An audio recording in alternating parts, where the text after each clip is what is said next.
Alright, we are coming down the home stretch for Unit 2, Carbonyl Chemistry, Ketones, and Aldehydes. The last couple of reactions that I want to go over are, the Tollens silver mirror test, and two more reductions, the Clemmensen reduction and the Wolff-Kishner reduction. We'll have time at the end. We are going to get through reaction I and J. For a lot of textbooks, there are many more reactions for ketones and aldehydes. I'm going to list some of them and tell you where in my channel you could find those, because I'm not going to put them all in this unit. But we'll get to that towards the end. Why don't we just jump into reaction I, and that is going to be the Tollens silver mirror test. This is a reaction that many of you will do in lab. Silver mirror test. And what it does is it tests for aldehydes. And if you have an aldehyde and you run this test, you will get a silver mirror. Let me show you an example. Let's have an aldehyde. You know what? Why don't we just use benzaldehyde? We haven't seen that in a while. Benzaldehyde. We're not going to go through the mechanism. The reagents can be a little bit tricky. One way to do this is to use silver, NH3 in parentheses. Got two of them, and it's complex with OH minus.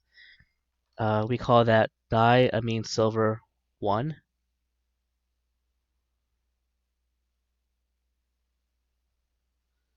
Okay, so our silver has a +1 charge, and then hydroxide. Okay. In effect, you are given this reaction Ag+. Okay, that's not silver mirror. That's a silver ion. It's not solid. It's dissolved. I'm not showing you the solvent. That's not important. Well, we do an oxidation actually, and we oxidize the aldehyde to a carboxylic acid. Okay, so we did an oxidation. Oxidation of what? Oxidation of the organic compound. Why do they call it silver mirror though? It's the byproduct. It's the other product that's the mirror. So this is Ag 0 or Ag metal, and this is the silver mirror part of the reaction. This is interesting to do in lab, because let me show you a couple of examples. Oops, where are we? Right there. Okay, so here they coated the silver inside of a round bottle flask, so they actually did run the reaction. I don't know what aldehyde they used, but when the aldehyde got oxidized, it plated silver mirror on the inside of this flask. Now, most likely, if you do this in lab, you'll be using a test tube, and you'll still see your reflection in the test tube if you're testing an aldehyde. And then it is true that in, I don't know what century, but this was used to plate surfaces to make them mirrors. Okay. All right, so that's one way to test for aldehyde. There are other ways that I'm not going to go through.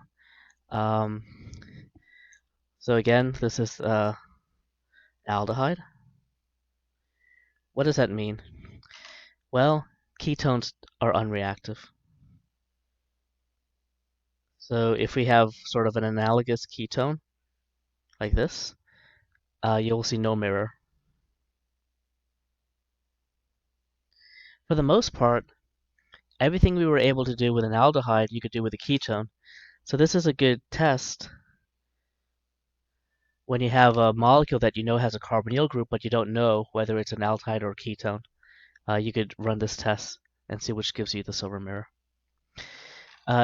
The other reactant that you can use, and I'll write it here, okay, You can make the solution by getting silver nitrate, AgNO3. That's pretty common in the chemistry lab. And you mix it with ammonium, oh man, ammonium hydroxide, NH4OH. Okay. Or you could use this. Okay. That's it for the silver mirror test. No mechanism.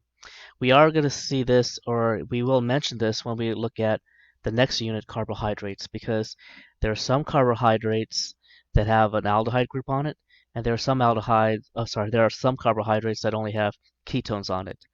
And you could differentiate between those two carbohydrate molecules by doing a Tollens silver mirror test.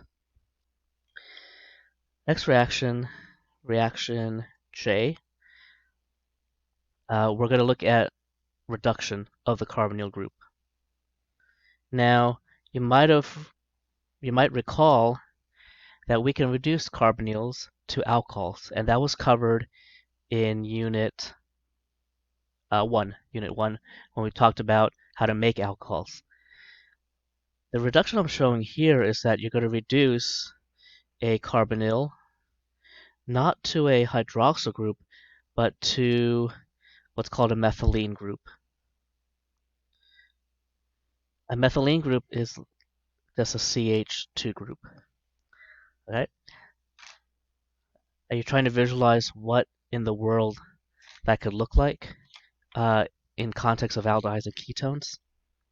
Well, if you have, let's say, this ketone, and we do this reduction, you are going to get rid of the oxygen and replace it, or just be left with a CH2 group. So here's the dot of the carbonyl group, the carbon of the carbonyl, and we are just going to get rid of the oxygen. Pretty slick reaction. What reagent? There are two types of reagents. One is called Clemmensen's reagent, or just the Clemmensen reaction, and the other one is Wolff-Kishner. Clemmensen, all you need is what's called a zinc, mercury, an alloy, or amalgam. And the formatting is you put the mercury in parentheses. I kind of forget what does that mean, whether there's more mercury or more silver, like one dissolves in the other. Not a big deal, but you also need hydrochloric acid. I don't know anyone who teaches a mechanism for this. Okay, I just asked my class to memorize this as the Clemmensen reduction under acidic conditions. Clemmensen reduction. The other reduction is called Wolff-Kishner, and should we use another? I don't want to confuse matters. Let's use the same ketone.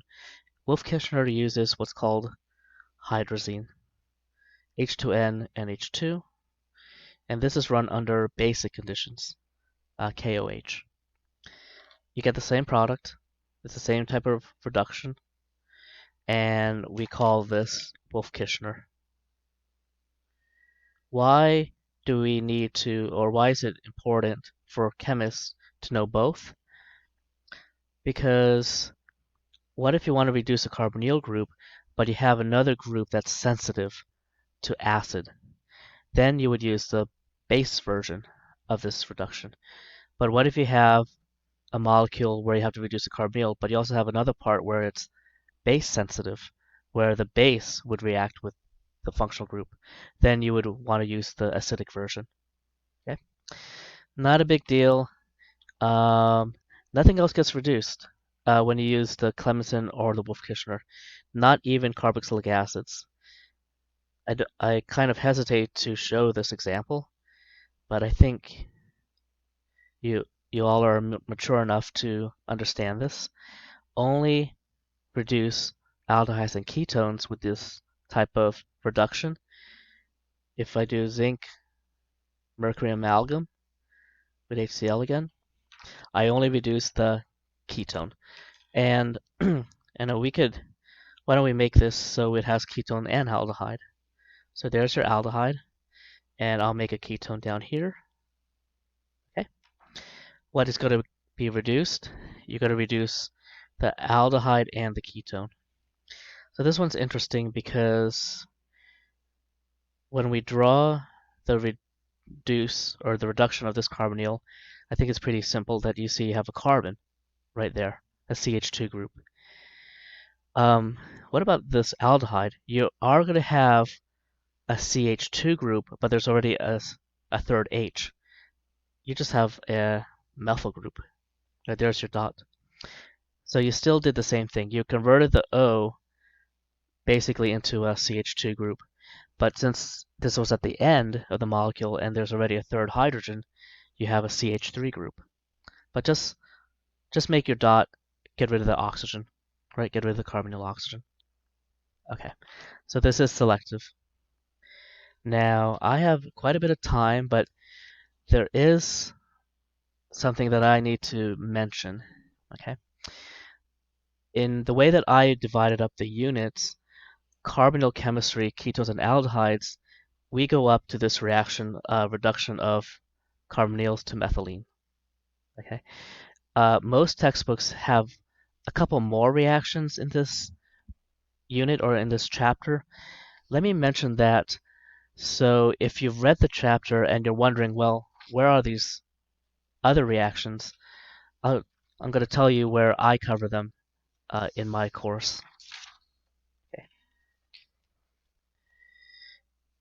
In Unit 2, the unit that we're looking at right now,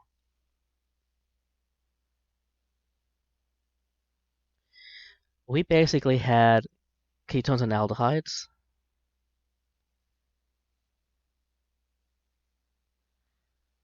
React with nucleophiles. React with carbon nucleophiles. And what is that? That's Wittig, that's cyanide, alkyl anion. So the examples are Wittig, cyanide, NaCN, and the alkyl anion. I'll put R group. That. Okay. But we also saw them react with oxygen nucleophiles and oxygen. What's wrong with my spelling?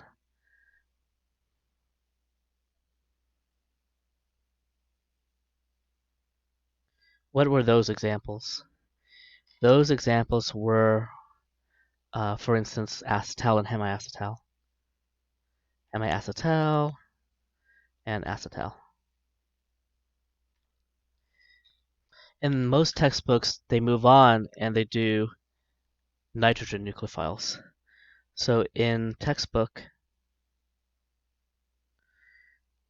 they also add nitrogen nucleophiles.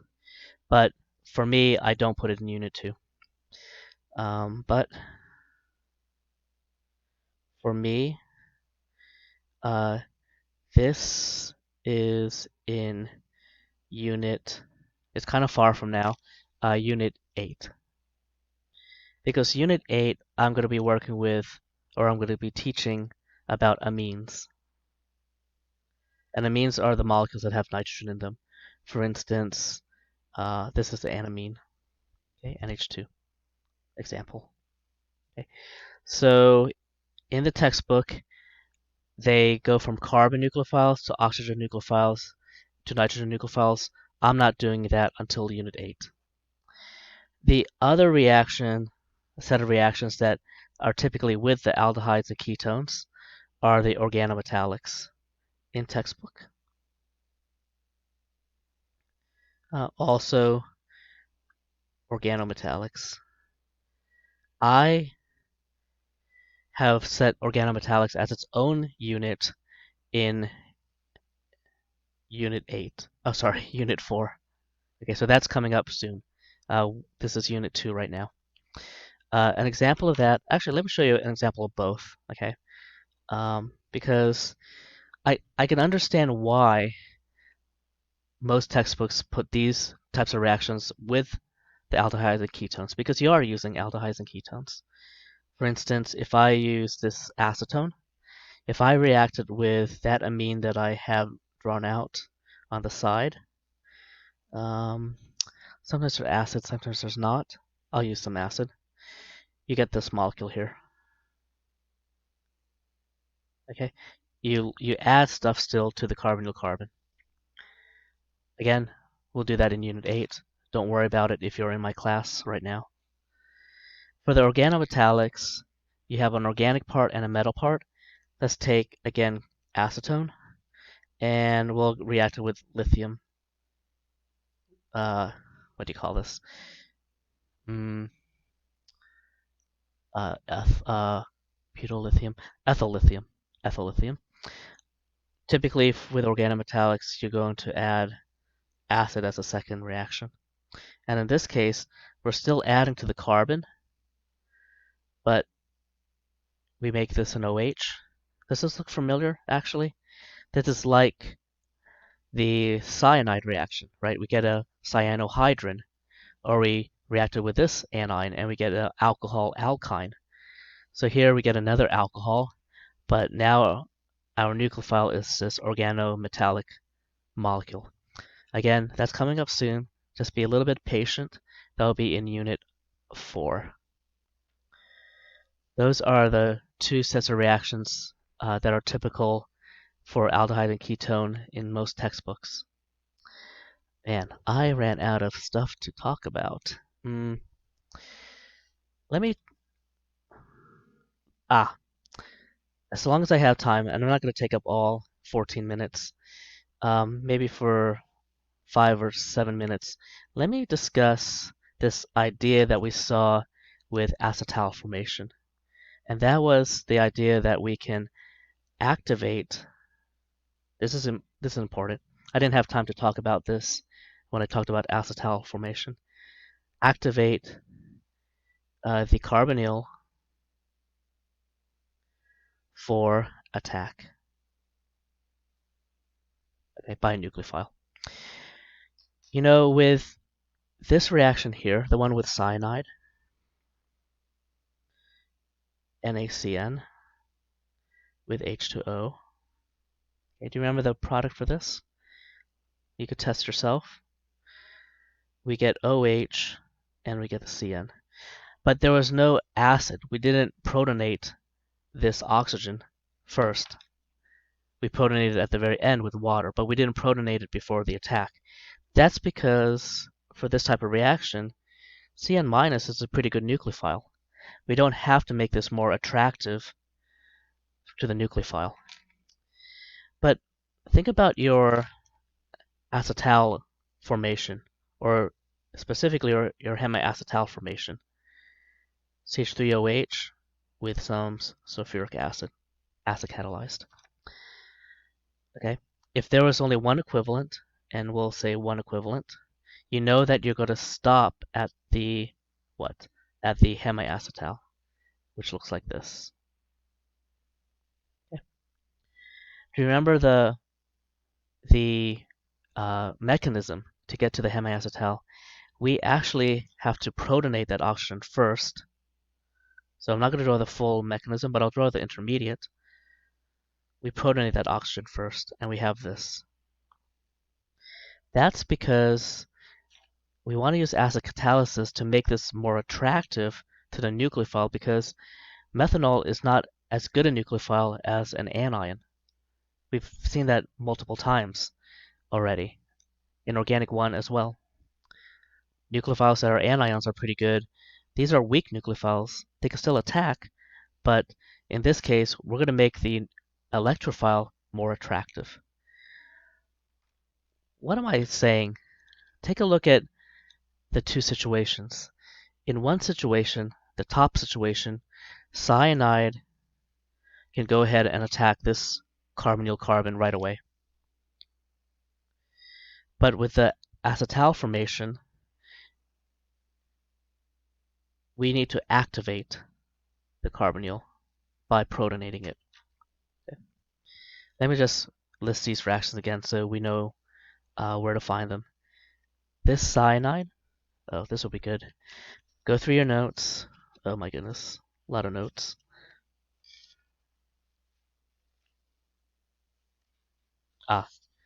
This is reaction B. Right? If you're better organized than I am, I'm sure you could find this faster. Addition of cyanide, reaction B.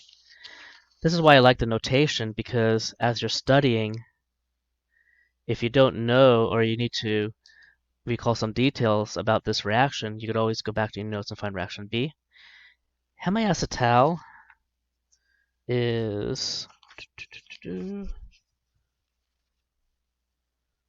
reaction E, but the mechanism, we showed this mechanism in context of acetal formation. So let's say the mechanism is in the section called reaction F. Okay, and let me just prove that to you. We have this acetal formation right there, reaction F, and in the mechanism, see, we did activate the carbonyl group by protonating it. Okay. Now, why is this more activated than the non-protonated? Well, it suggests that this carbon of the carbonyl group is partial positive for sure, okay? But by making this oxygen protonated, this is much, much more partial positive. You see why? Because of resonance. When we push those electrons up there, we get a resonance structure that has what? That has a full charge on that carbon right there. Now, it doesn't have a full charge in actuality because you understand that resonance, the actual molecule, is a hybrid of these two. But what I am saying is that this is a bigger contributor than the carbocation from here, right? We did show some resonance in this one also. And we get this. O minus plus. Between these two, this is a very, very minor contributor. Between these two, this is a more, it's still a minor contributor. Yeah, still a minor contributor, but it's more contributing to this resonance than this is to this resonance. Bottom line, because of this resonance, your plus charge or your partial positive is much bigger when you activate the carbonyl, and you could activate it by protonating it. I'm glad I got through that, because I did want to expound upon this idea that for some reactions, acid catalysis will work very well because we're making it more attractive to the nucleophile. If this seems a little bit jumbled, my suggestion is go through the notes one more time. When you go through the notes the second time, go ahead and cover up your answers, okay, and fill in the products. And again, a mechanism such as an acetal formation, or the video after this one, acetal hydrolysis, that's likely to be on the exam in one form or the other. You'll need to practice this, or you should practice this. Okay. So that's my advice for now. We're done with Unit 2, ketones and aldehydes. Okay, just don't forget about my disclaimers. They're coming up. And yeah, just like any other unit, where you have a lot of reactions, try to make a roadmap. Okay, for instance, it's kind of crowded here, but you have the city aldehyde or ketone, and from memory, if you study this enough, you should know from memory most of the reactions. Okay, so this is a kind of a roadmap. We have a city with multiple roads going to other cities. Okay. That would be worth doing with your classmates. Look through your notes and fill in as many reaction arrows as possible. All right, I'm out. Good luck. Next time you see me, probably it will be Unit 3. Unit 3 will be carbohydrates, which is a good unit to have right after we talked about acetals and hemiacetals, and you'll see why in those videos.